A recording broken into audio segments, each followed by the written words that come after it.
Ele level na pat. To everyone shout pat. Give another hand for Jesus. Somebody shout hallelujah.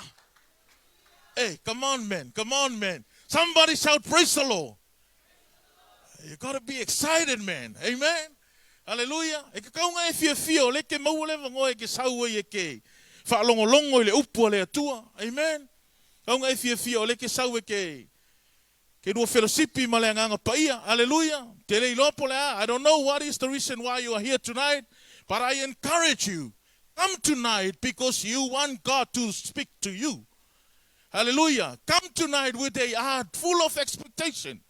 E ke sau le fia feeling e malou loto e tumu le nau i le atua. E ke whai le akua o ke le manga o ke koe whai le fia feeling e ke le pai lo loko. Hallelujah. Amen.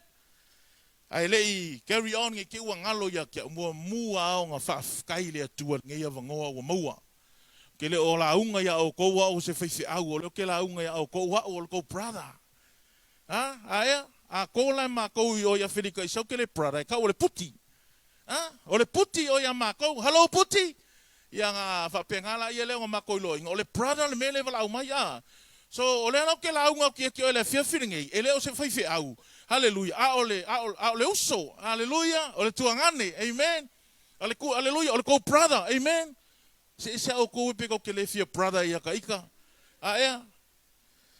Ia via le tua, whaftai le tua, nei ava noa ua maua e whapena ona ua una ina ile upa le tua, ile sunga le ovasia, lau sunga le toina, ia isa ako, ia mai se folfal tua ia Liz, ia whapevo le sunga le teitai, ia le sunga o petaia, ia ma le whaletua, ia mai se o le ainga teitai, ia whaftai le tua le ua maua le nei ava noa tātou te mafuta ai, ai le ialula le upa le tua, o ke manga o ia ke o ia eiloa, makua i manga o mi angi misi o ngali. I lunga le field. Makua i manga o mia ele akua ngi kangaka kalavou e koko la kou loko. Ma whapenga o nga ka penga sacrifice o la kou ola. Inga ia o aku e whapenga o nga ka lai e su i aku nguu e kere manga o ai. Hallelujah. Ua manga o le akua ingi misio ngali. Merkala le kuspa ia. Ua kele le saiko e fia sele inga. Ia ua kaule ingi misio ngali e whapenga o nga whao ngai le akua e langaluenga. So ole yalula le upole akua, ko ilo loko, makua i manga o mi hangi misio ngale. Hallelujah. Le lope ki alala mai le fiafinge yo e o se misio ngale, ua wala awinga o ele atua e ke wha misio ngale aku i Afrika, ia po se foi aku ngu. Paule meo ke manga o ia ki o ia e loa le fiafinge, manga o le akua ingi misio ngale. Hallelujah. O ila kou e awina atu. A sa ungina ke aru ke misio ngale pe wha ka ingo ke alu i Afrika. Ia e saungi ke sacrifice le ole me ai le ke fia ai i ole e saungi ke ai Afrika. Hallelujah. Ole ke le ai la piki ngi. Ai ke la ke Afrika e ai la piki ai. Mako ai le melo la piki. Hallelujah. Afa pela e ke vai la piki ai so. Ngai manga kua na wa. Peke manga kua fai recho mai ke la kula ai la piki recho ngai lola ai ngai lola au la piki Ua mako aia meo la piki o le winga lau kala. E iei mea e ke le manga o ai e kakaua o nga e ui ai o le mea ke alu whamisio ngale. Awha peo o ele mwhaionga e alu le frima ke ki leo ele pea le isa uafu fau. Pea le isa naiki ma se tiki ma se heritage ma se watch ma se mea umanga. E ke alaku yo o le ofu nga e whainga luenga ai. E ke alu ai ama oi o le mall. Awha pea ele mwhainga alu le mall i nge i onga le isa uafu fau. E ke alaku o sui i Afrika le mea ngā. Hallelujah. Amen. E ke alaku fo ia i o le kele i o mea o le aea o inga. And I want to say this to you, you know, e kele aku mea e ke o inga i lo walu ese mai lo comfort zone, ngai lo stay lo comfort zone. You will learn a lot when you move away from where you are now. Ngai lo le mea le ke iai. Hallelujah. So le fia ngai so ke manga o se ka piango e pe sa fu ngale pe ka mar ka ko piango. Po o se ka piango la ka mai o I fa mol mole. Yes, I se uso.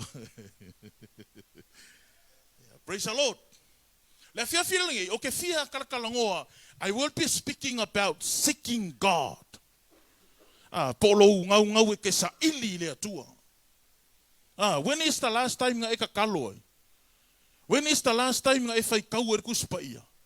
When is the last time nga e meditate i le kua? When is the last time nga e whapei fo ai tama? E se lo lelei.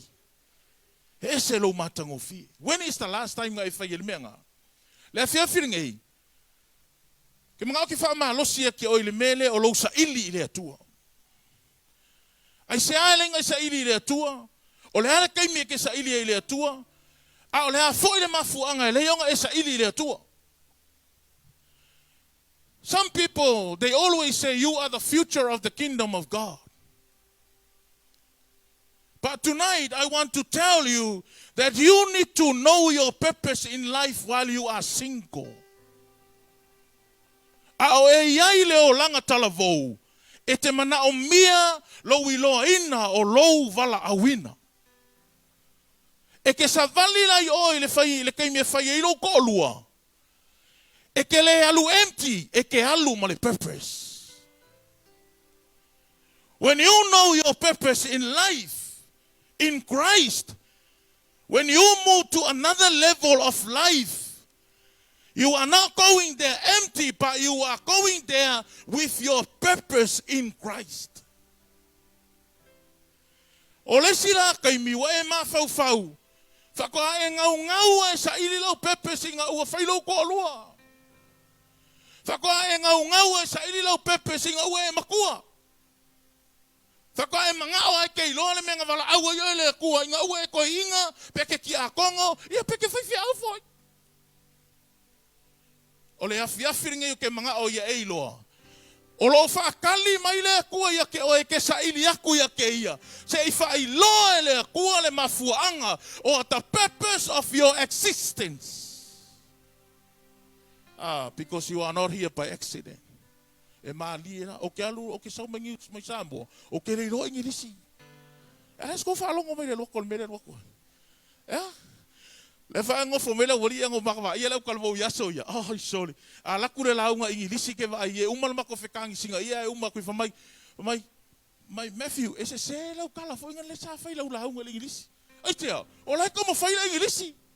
A Felikala, kusa lea mako ingi lisi ma me ingi lisi ala wali le yo. O la foi ke alua ko elo le ma ala foi sau foi la ko wi al mehakas. Hallelujah. Ele o le leila o la ingilisi le melo ke foi ko ke oi po la ingilisi. O le ingilisi o ke ingilisi ko o le ingilisi nga maua mai ina usa ilia ku ile ko. O ke sau mai sa mo ko ile lo ha foi se ingilisi. Ma fai mai la se pir ma kala ngo ingilisi so mai se o kama. It's phenomenal. We ko fiolai. O wheku tēt. O le ala winga ngā upu. Ko hake lea ngā upu ngā kaua mai a. Whai mai lo maseo ka mai o le winga le alua ia. O le upu ngā. Makua i ma pala i a whirika i sau ke whao ngā. Anga le whao ngā. It's phenomenal. E asko whaalonga me le lua kone mea. Ia ngā ua e le ninga le si upu whau nge fiafi. Amen. Praise the Lord. So you need to know your purpose in Christ while you are still single. Hallelujah. Langa ole mafua anga le ngā. E le yonga e alu yo. E ke sa ili solo po fele me ke belongs i ai. O ngai leo ya ke oe lau purpose. You don't really understand who you are. Me ngā iska ngā kai a makare loku ai umangenga. Ua joini gang. Seisea. O lai kau sa ili ale mea e belongs i ai. O la kau sa ili le mea e whapenga o ngā sut le iei lako manga onga, o lako loko, o lako mawhauwhaunga, o lako desires. Hallelujah. Ai e ke manga o mia lo malama. E ke whesili oi a ke oi whesili le kua. God, why am I here for? O la ele menga lenga ka whanga umai. O la ele menga lenga ka ola mai. Po le menga nga kaola mea ka kearu ka whainga luenga ka koe sau. O ka alu le universike o ka koe sau. E ma whaionga e whainga luenga le lehi. E ma whaionga ke leo qualification, but you are still lost. E ma whaionga e maua mea ngā. Why? O mea o lai ke manga o hai. E ke lei whanga o mai o se loia. E ke lei whanga o mai o se pairake. Nga e va a ke wai whai mai o ke fia pairake. O ke fia fomai, o ke fia doctor, O ngā e alu leile yungu vesike. Ma e ngau yei lo koisea. O le mea leke mangao. You want to be like that person. You want to be like a doctor. You want to be like a, like a policeman. O le mea e mangao ia pe yo oi. But you can be a policeman, but you are still lost. Hallelujah. O le kau ka lakur ka ngaka e no school. Le ai sea onga le lei. A o le mele nga o whaia inga ua o iloa whai mai kala kuspaia. God has a purpose and God has a plan for you, Matthew. But you need to seek God so God will reveal it to you. His purpose and His plan for you. Ese ala le plan na le kua mo au. Ese le plan na le kua mo oi. But you need to seek God. So He will reveal that purpose and that plan. Because ese uma menga wala au ai aka ko le kua. Ai au ke ngo foai. Young people, awe ke ngo foai mai fape se ko kiki se makua. Langa leo ke pisi faila uo. Langa leo ke pisi sue workification. Langa leo ke pisi ha. No. You have to seek God and ask God, what is my purpose in Christ? Hallelujah. Elea o ngalo wola le iloa. E na ona e ola ai te le malamalama po lea e hele meanga e ola ai. Lea e hele mafuanga nga o sauai. Hallelujah. Ile tusia luka e onon fa upo sulma le lua man fa upo sulma tolu. It says, he went out into the hills to pray. And all night he continued in prayer to God. And when it was day, he called his disciples and chose from them 12. God was seeking, Jesus Christ was seeking his Father. Hallelujah. E ho ara ya Yesu. Nga sa ili fo Yesu ya asea. Langa nga sau Yesu. Jesus came to fulfill his purpose.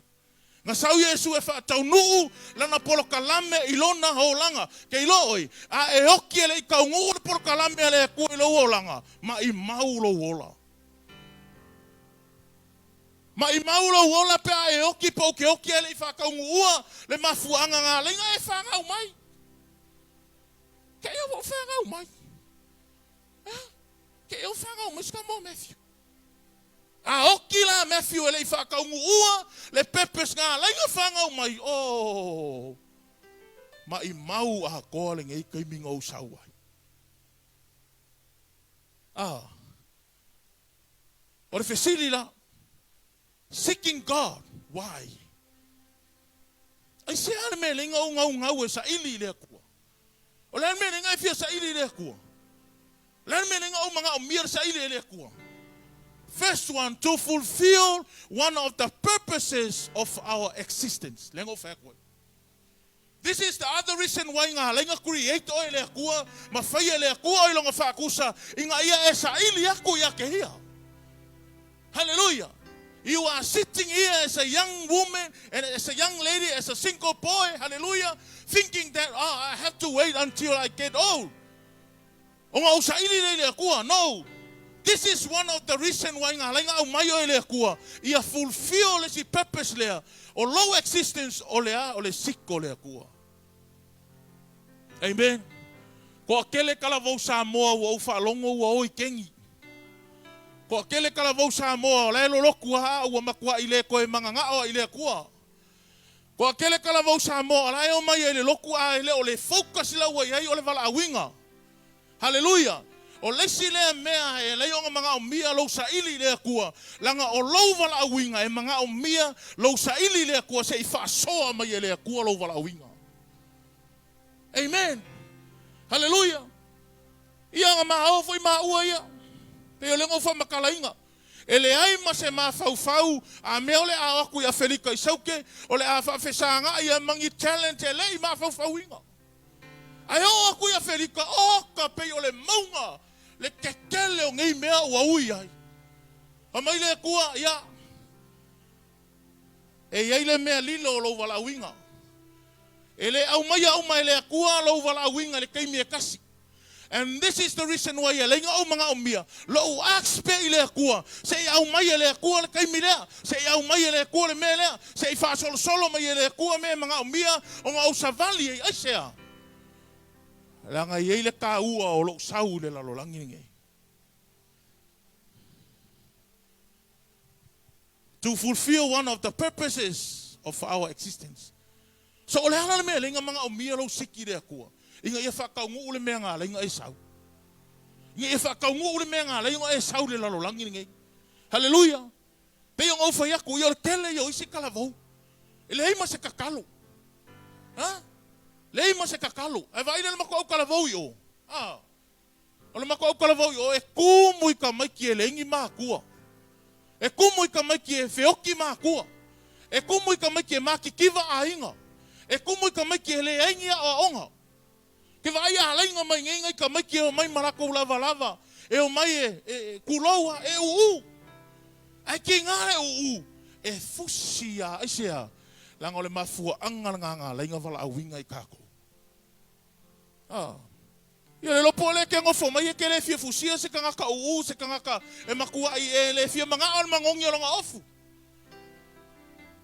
wa e fo ia ile mangongi le ofu pe wa e fo ia lo va ia ku le se chale o le ulu ai ngalo ia oi ngalanga mala au ele akua o le wi wa ti le kangaka lea hallelujah o le kali le manga onga le kangaka lea ia uma ma ko kala vo ia afa pe ko se fulu pe ko sul lima kangaka ia I e fusi uma kanga ko sul lima e ke manga e fusi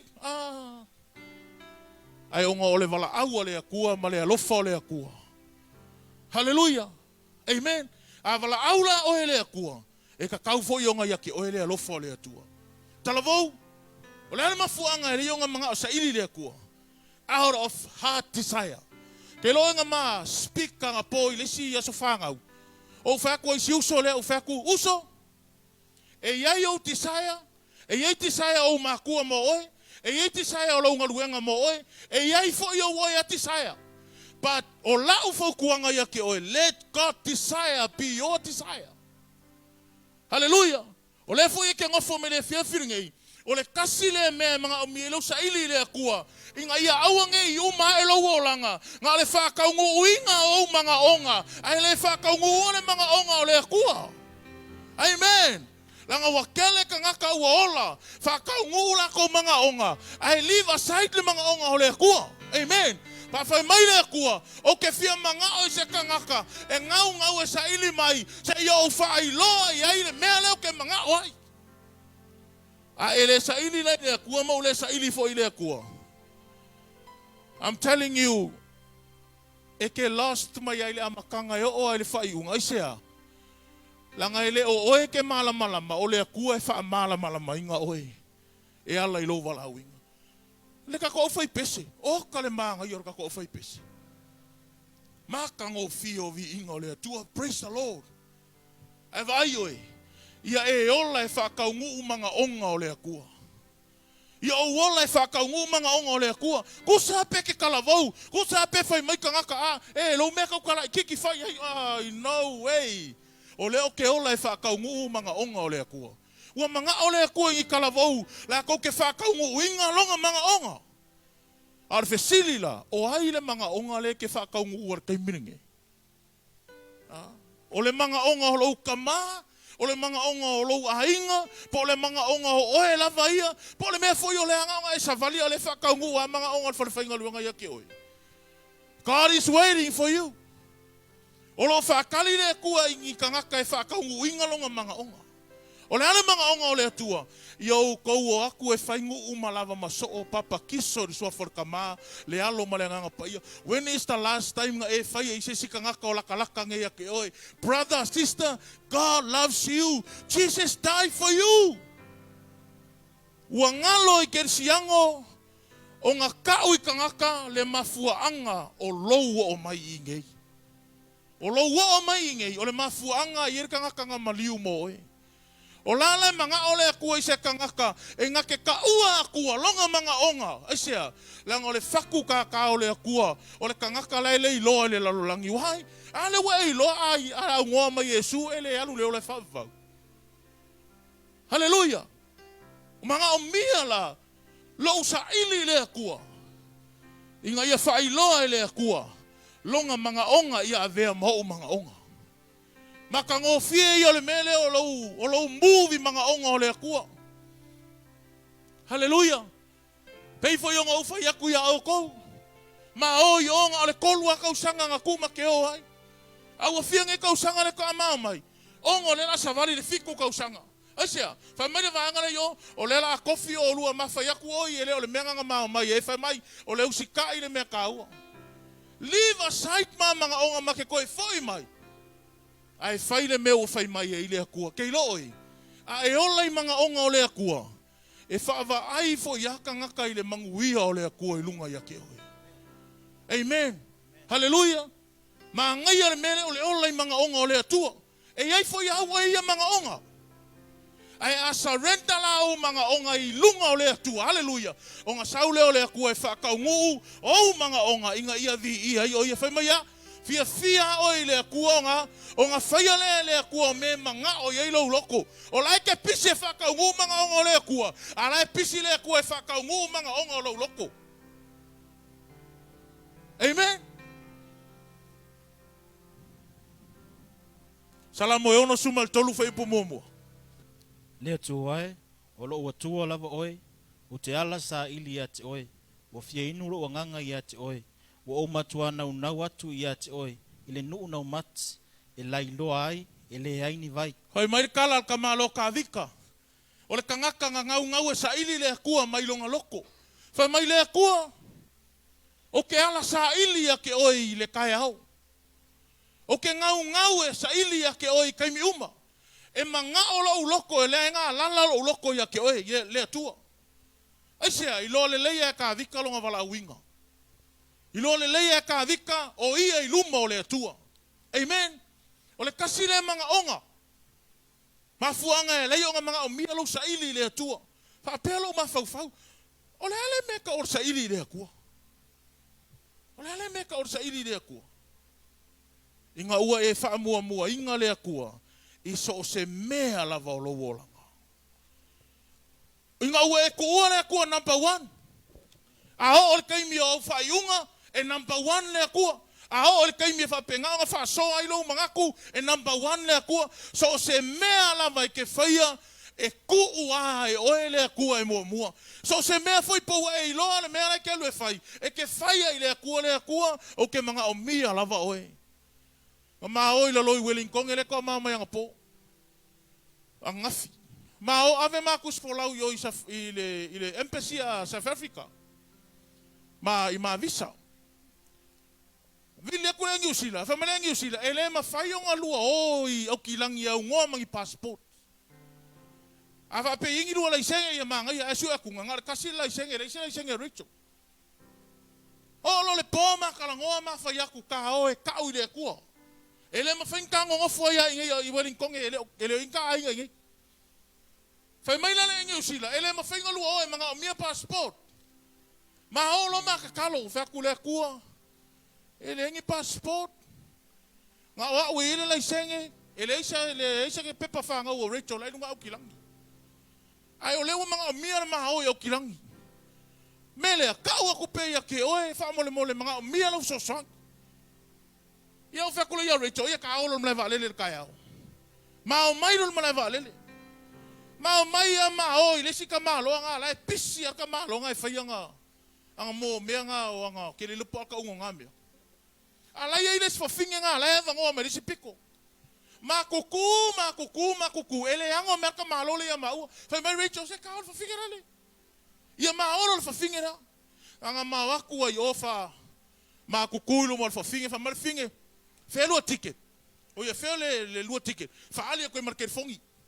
Nga faali ko market fongi ya o lima finge ele o vai nga o finge o nga lima. An lu ala tai par finge o nga lima. Fa mai okay lua ticket ia o lo check in. O lo yo le mela o sia ke ia ya ako a. Nga o le liu mai ai kua. O la pa o le ako passport i lu mo fa finge. America la finge. Oh wait. O fa pe oi ka fiolai. Le o ko e vala au mai. Ava mai, le aka le pau ia, o la ko apiki me raka maha o, ala le ako. O whea ke rich kavave, ke au koe wala umere fufingi. What a great God we serve. Mao mai ala ia le. Mao mai, ai ka ngu aku mare text ale eni usina fa mai. Ele ongo fa ka ngu inga le lua malanga. Langa ole va ale sa o ele o makangi. Whea ke rich kakalo, ulima kakalo. Ya kule akua. O le fai mai e makangi, wha mole ma ke fia o. Mai kunga so le walangi le leie, o le mele o ke fai wha makala kunga ia ki oe. O le makau kia, o le mele o lou kau i le akua le mea le ke manga oai. E o ai lou wha o ngā inga, kau i le akua, wa fia wha o ngā inga au lau ngaluenga. Lesi kaimi au e ke wha moe, lesi ka ngake ka ua oe i le akua, alua oe i le akua, ka oe i le akua. Amen. Mao mai roa ia ke mininga mao ia i Wellingkongi. Mao mai maka kalo ma se o korue kongol valele tamasa usaurungi valele mana lo toto fo e uli o nganga paia ave valele o nganga paia fa mole a yengi mele anga ia anga leilo o fio kaval toto ke riso. Ku lo le valele la asau lele ilungo le me fo ngale lele wa la asau de ako. O ke ia fa long fa me paia ke o le aka ko ko fo ile ke o le o le anga ka ko valele le mfa ngalu. Fakia Rachel i matching la peanga le mau re pai la ke mele. Longa winga ele alu lunga e sulu la le sami ka ko vale le. Hallelujah. Seeking God. O lo sa ili le kua e fai loa mai e ia le kua mea o le manga o mia lou mala mai ma lou i loa. Hallelujah. Awe ke ngo foi. Don't wait. It's about time for you to start seeking God, asking many questions as you can. Fesili le kua, fesili malava. Inga ua maoia felika, ole kele o fesili o fai le kua. Ma ke o maia o lau ke fesili le kua, ole kele o fesili. Ole fia i o le kua kali fesili pe e manga o ai. So it's about time for you. It's about time for you to keep asking God whatever question nga ke mga amiese kali. Wale lope ke ngofo mai i. Ole kele yo au fesili ngai fai. Ole kele yo au fesili. Ole kaimiringe i. Ole usaili le kua. E wha amala malama inga ai oe le atua. Amen. Salamo e luosu mo le fitu fai upo e valu. Na fai atu lo loto ia te oe la una e fai talai mai. Ia utousa ili mai ia te au. Io vai o te sa ili atu I lau fiu. Amen. Seeking God, it is commanded. O le mea nga whaakongu e le akua e whai e ke sa ili aku I le atua. Amen. Hallelujah. O le command le mea nga au mai e le atua, ia e sa ili le atua. I o le la ke whaapea mange ia se ia umakua na, se ia o le kaimi e whai e isa ua, se ia o le kaimi e malia e le uloko. Hallelujah. Talavou, o le kaimi e ke sa ili le akua I se alanga o le mea nga whaakongu mai. It is commanded. Amen. Ole mea nga komando ele aku e fai. E ke sa ili aku ia ke ia. Amen. Ole mangai ia ole mele ole sa ili le atua. Hallelujah. Ole tamoa e ke sa ili ia le atua. Ole ke le foi nga ole awala e ke alo e se ai mai le anga ole ngila lo langi. Tamoa e whapenga nga e sa ili ia le atua. Ole ke le nga le avango e ke alu ese mai le mea nga ole ko nga me foi nga le ole hola whaale ke kea. Hallelujah, langa I kele kalavou o whapenga onga loloku a ele loloku la ko wamio. Ele loloku la ko wolanga. Hallelujah. Wo ole kaimi whapenga onga e ku ese ia o ia, mai isi kalavou. A elo ingo le talavou la whapenga onga, fai lo watua, ka kalo I le akua mo ngaka, pa sau e sa ili le akua, pe ka kaunga e friend mal kalavou la pele ai. Langa kele isi kalavou ke siango o mau le wala awinga. E leo I lako a o lako wo. O ka ngaka le whapenga onga mingo whakas. Oi pole ki alala mai wafai aku se si au friend ya oi. Waka kaunga e join mai le keng le o le mo le keng o le vato loko. E isi keng whapenga ri. E lo pele ki alala mai wafai aku se au friend join mai le plats. Yo wala ise black power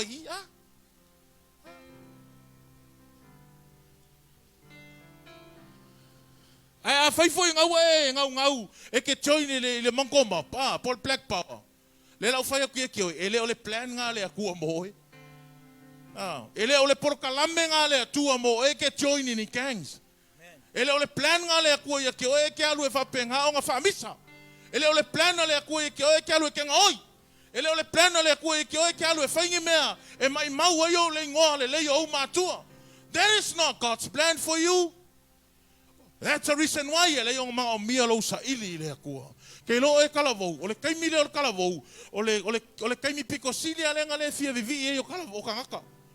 Mea ngā lenga whamerkus pa ia, ie mga kua le kua, ile kaimi o lau kaule ele, aisea, langa le kaimi ngā, ngake fia eke jam, ma e fia, whaia kule mea, whaia ngele mea, whamai le kua, ie mga kua au le kaimi o leke mahalosi ai, au ange yo aku le kaimi le anga e whai mai ia waka le fia foi. Amen. Ngō whaile au misio ngale, ke le kou whaku, whaile ngā lue ngale akua. Ngō whaile, aku aire ka ngaka i ko kongo le kakou ainga e ke le whaku, whaile ngā lue ngale akua i alelei, whaile au wala au inga i alelei. Hallelujah. Amen. E le aise isi mea piko silinga māngaia, pe le aise si ko inga lifestyle māngaia, ai lo le serve o le akua. Best lifestyle ever is to serve God. Serve God with all your heart. Amen. So seeking God, why? Ngā ua umaunga ko laulaua. Seeking God, when? O le ala kai me sa ili a kua li meth. Ia maybe you say le leifo ila ka whaalongo ia o ngā sa ili a kua. Kali mua at all times. Sa ili a kua I kai mi uma. 1 Chronicles 16:11. Sa ili ia o tau ia Yehova malona malos.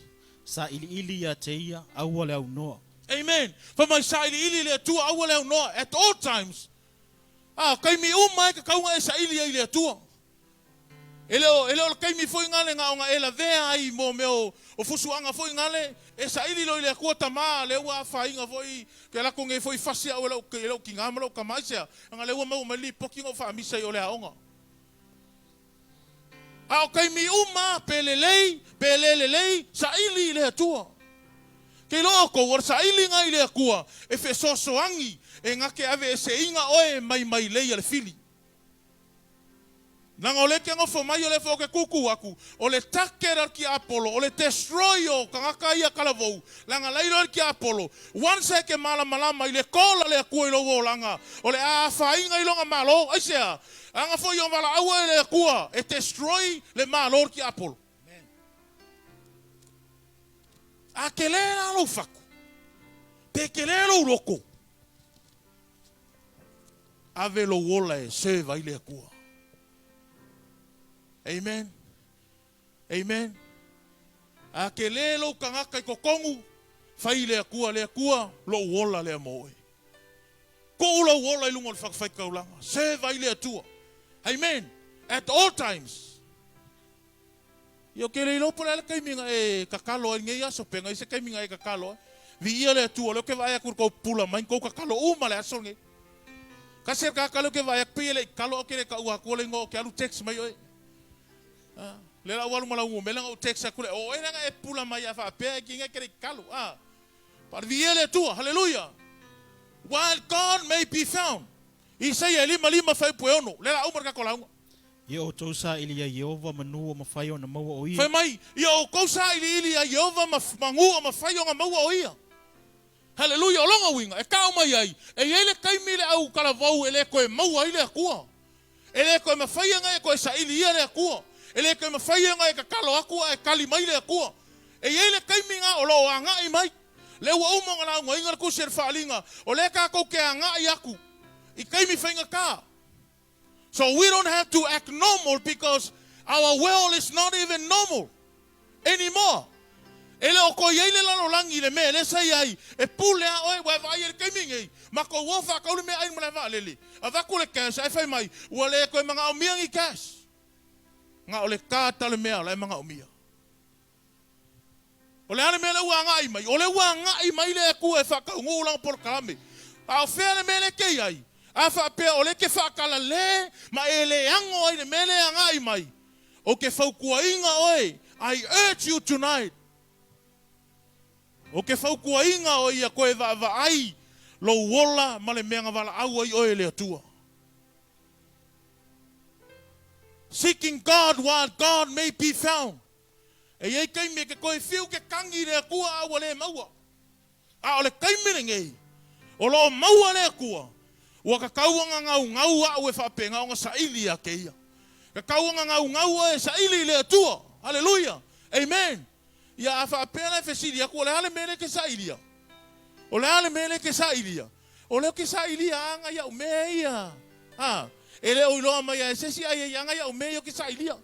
O isi kalavau makua ile ai se ngau e sa ili le upua le atua. Nga le uu mea lau kuspaia le ia le o kupula ngai tau. Nga le uu mea kuspaia ai le fai kaua le fale le fai kaua i. Kusanga le paua le mele fai nga le uu mea kuspaia. Whape mea kuspaia e sene maa ngai o ska vale le kie.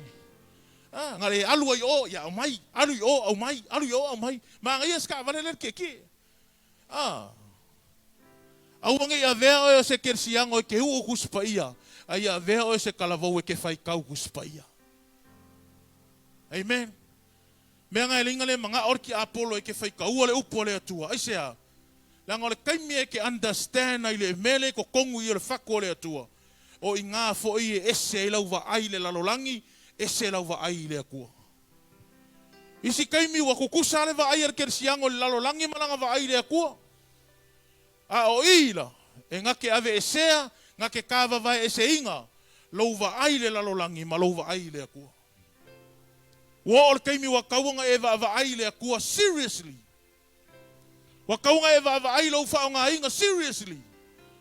Ele ka kauanga koe whakaalo se kalavou wa laka mai le sikianga ma le angai mai o le akua e whakaungu ulang por kalame. Ele se winga kau keo mai e le loku le asusa, kau keo mai e i cell groups, kau keo mai le au kalavou, ai o kaimi e wala au le akua ai ka koleo. Leala leo ngā o ka kowo mai. Hallelujah. Ua ka kauanga e kilo. Seriously look at yourself. O a mea ngai ke ilo inga. O ngai poloka ile wala au le akua ilo uolanga. Surrender that to God. Tell God, God, I surrender all my weaknesses unto you. I want you to use me, use this life for your glory alone. Wa o le kaimi e ke kua i mai whai le akua. This is the reason why ngā lainga au sau laulangi ngei. Inga ia vi ia oilo wola. Take my hand. Lead me where you want me to be. Take my hand. I was crying the other night. Kalo ile akua.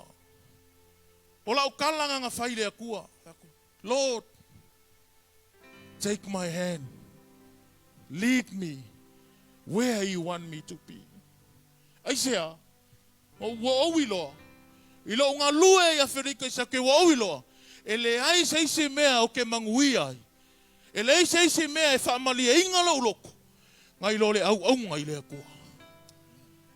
Pauanga le mea nga ke wha kumuinga le emptiness o le loko. Olea, nga o le sevo Yesu Keriso. O whaku le akua le pō ngā whaku. Lord, take my hand. E ui e le whakau waarka ngaka. E ui e le lele lei o laka ingilisi. E ui a ingisi mau mea loka olanga. But take my hand. Just take my hand and lead me where you want me to be. Lea le mea ngā leo ngā whaur ka ngaka lea. Whakau ngō le mea ngā leo ngā e whauinga ka ngaka lea. Whai oma me ke mga o ka ngaka lea. Se au au loa. E le aise mea e sili o ngā kāua ngai lo le au ngai lea kua.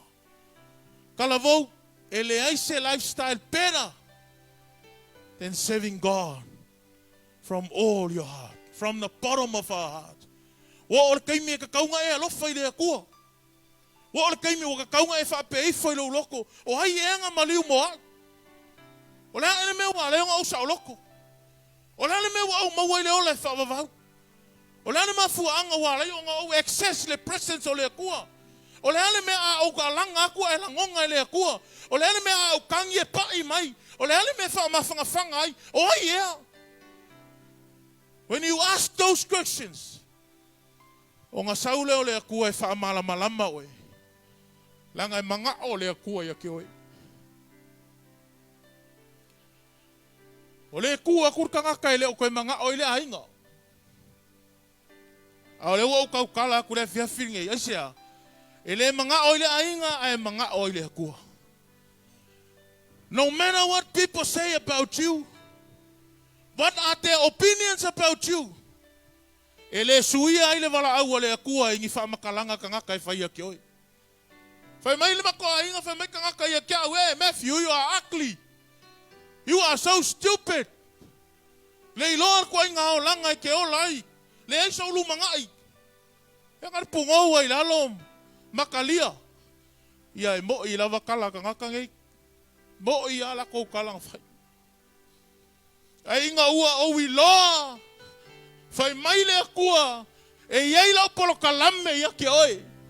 O au makala ko wa inga fai ke o au makala kangaka fai mai ke oi. Ama ya.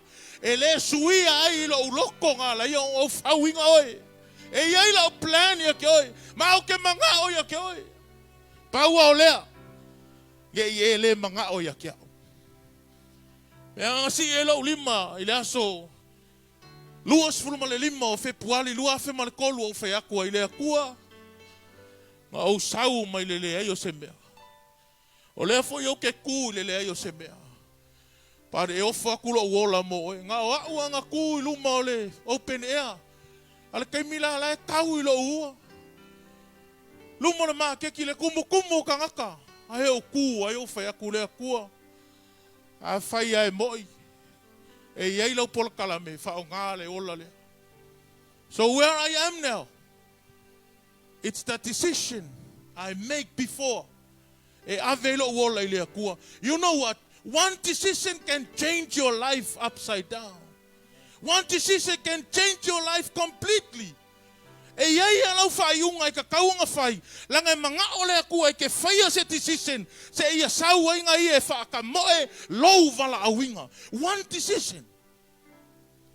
Lopo leke alala mai le a fiafiringei. Wa kele mea wa kaua koe le akua ia ke oi. Wa kele mea wa whai akua ile akua ia ke oi. But don't look down on yourself. O lesi le mea lenga mga ole akua ke sa ili aku ia ke ia. Se ia ave ese ai, lova ai maua lalo ia ke oi. E ke whai mai a ia. I am nothing. E ke whai mai a ia. O ke le mga o. E whapenga o nga whai me kangaka me ia. E ke whai mai a because o lo a inga e a. E ke whai mai a because ele iu la ua onga. O le kau kalaku ia ke ere kangaka. E le se a onga. Leo kau kalaki ke ere kangaka. E le se ma fau e se no mga. But where I am now. Ia vi ia ile akua. A whainga whai ile akua ia ke au e whaifo ile akua ia ke oi. Kau ale ole me mga o ile akua. Inga ia e loko maua lalo ma e whai le akua. Ua ole kaimi o ke fia whapenga o ngā whao ngā ilo ua. Pei o ngau whai aku. O le lelei o lau ngaluenga vi ia le akua. O le kele qualification vi ia le akua. Go for it. But you can have all that still lost.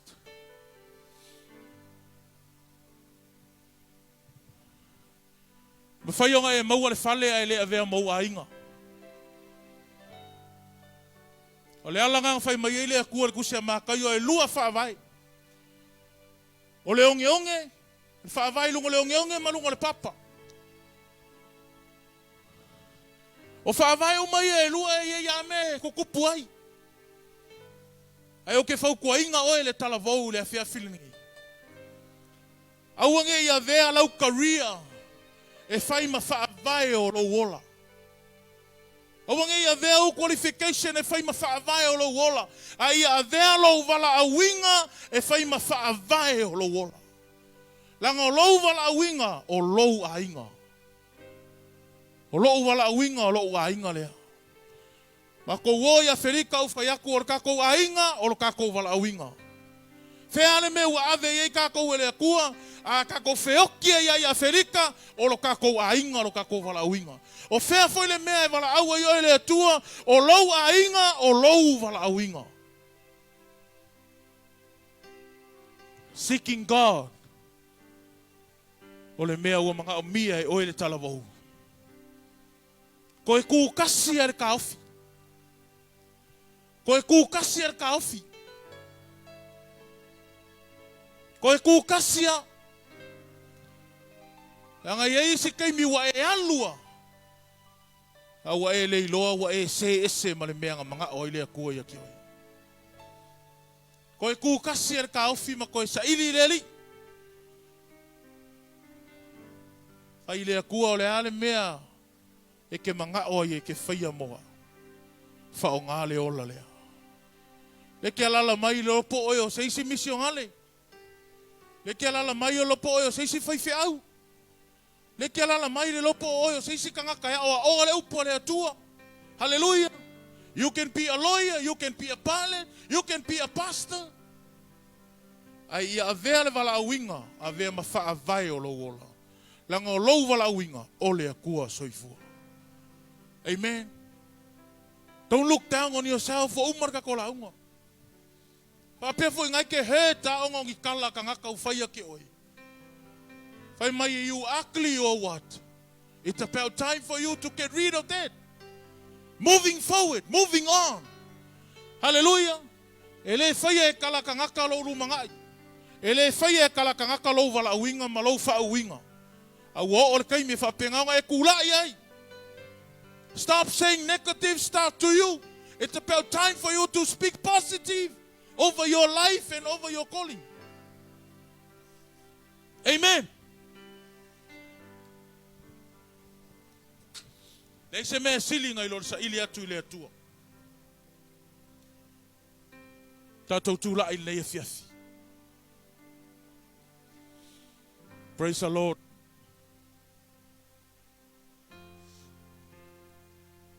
Mana ia mo ini o fonga nei e fiafi. Te lei lopo fermele te iai nei e fiafi. Lo wala awina. Ma le mana onga o le atua ia te oe. Na o oe ama le atua. Nai te iloa, nai te malamalama.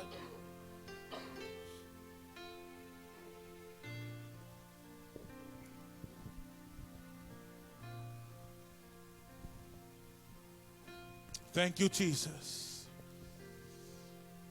Le tua whamanuia e lau whanau nei e fiafi. Aftai lo whetalai le nei e fiafi o mātou loto. E au lava no mātou sa ili atu ia te oe wa oe alna le wala awina. Manuia i le maftanga le au talavou. Maise o le alu ala upu le nei po. Oe ana whetalai e le fo i fua la upu le atua. Manuia le mea te awina atu iai. Pe ona iai le nei e fiafi. Give you all the glory and all the honor. Hallelujah in Jesus' name. Sige yo lima ile atua nei e fiafi. Sige yo lima ile atua nei e fiafi. Lift up your hands to Jesus. Now ia ilo loto. Fai e sau tala ile atua nei e fiafi. Thank you, Jesus. Just lift up your hands.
nau ia te oe. Talo lava masiti atu, le au talavou i au luma, le atua le nei afiafi. E iai lau polo kalame, e iai au fuafuanga mo i mātou uma lava. Au mātou tutua le nei afiafi, mātou te tali atu le atua i lau upu, mātou te talo i a whapenao na iai lau fesosoani o mātou mola. Tau mawhai na ia mātou malama lama, i le mea i te whina ngalo ai mo i mātou le atua. Talo tama i a whapenao na e fesosoani mai. Lo mātou loto nau ia te oe. Fesosoani mai lo mātou loto alo lofa ia te oe. Awa o oe le atua na mua ia lofa ia i mātou. A talo tama ia e whamanuia, mai e whamanuia, mai e sanga whamanuia le atua. I le taitai le ovasia, ma le whaletua e maisa le taitai, ma le ainga au talavou. Ia iailo wanga le leifanga ina nei talavou le atua. Mo lau fe au ma lau aluenga. Ma tau te iloa lo tau mawhai foi le li o le lalolangi. I ana awala mana mai lei. E whalame lave ailo ma tau walauina. Ma tau te tau tino le suafo Jesu Keriso. Ma tau o tangata manu malo. O na o le toto o tamai ma moe. And we have been covered by the precious blood of the Lamb. We belong to Jesus Christ. Hallelujah. Ave Yesau pati le atua. Ma tau te talo tama whamanuia i la inga au talabo. Whamanuia i o latou. Por kalame whanga solo le tua le nei tausanga. Ia ia umea lava i le vi inga o lau fio. Ai maua pea la mātou ola au na i pea moe. Ona lau suafa Jesu. Amene ma amene. Hallelujah. Thank you Lord. Thank you Jesus.